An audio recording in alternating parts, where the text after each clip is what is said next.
How's it going, guys? My name is Dom, and today we're going to talk about the stop propagation method on events inside JavaScript.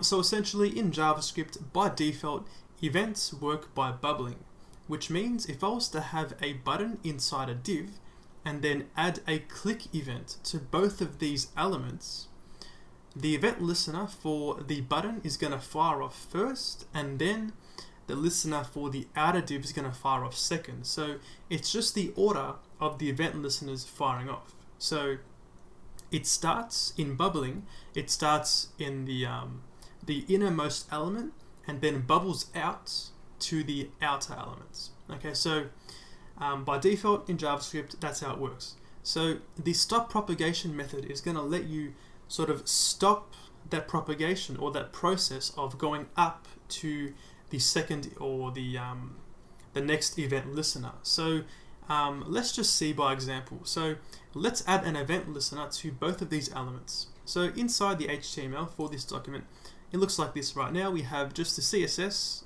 for the box and also the CSS for the button. Okay, so in the JavaScript, let's get a reference to both of these two elements. So we can make a new constant called box equal to document.getElementById. Okay, we could pass in box here, and do the same thing for the button. So my btn, and put it inside there. Okay, cool. So let's add an event for the actual box that says when it's clicked, it's going to change its background color to red. All right. So in here, we can say box.addEventListener. For the click event, and the event listener function is going to simply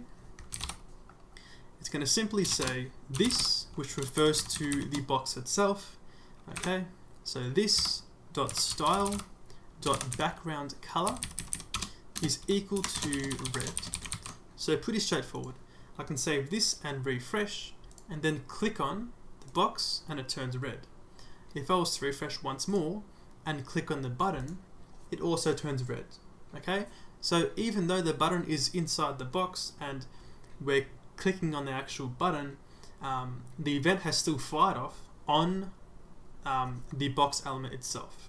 Okay, so that's how it works, right? So back inside here, let's add the event for the btn. So my btn.addEventListener, once again for the click event.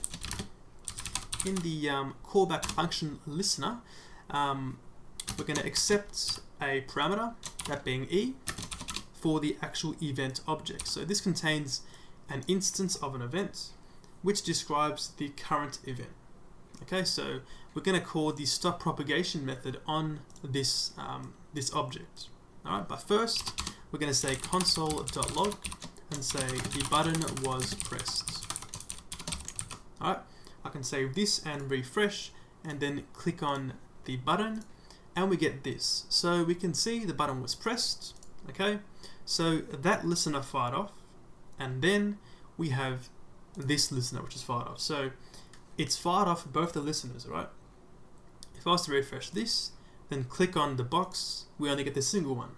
Okay, so in most applications, I think, or from what I've seen, you don't want the outer element event listener to fire off if you press on a button inside of it. So for example, you might have a table of information, and you can press on the table to maybe go to a different page, but if you have a button inside that table row, you don't want the page to redirect by pressing on the actual table row, if that makes sense. So to prevent this from happening, we can use the stop propagation event. So let's stop the background from turning red when the button is pressed.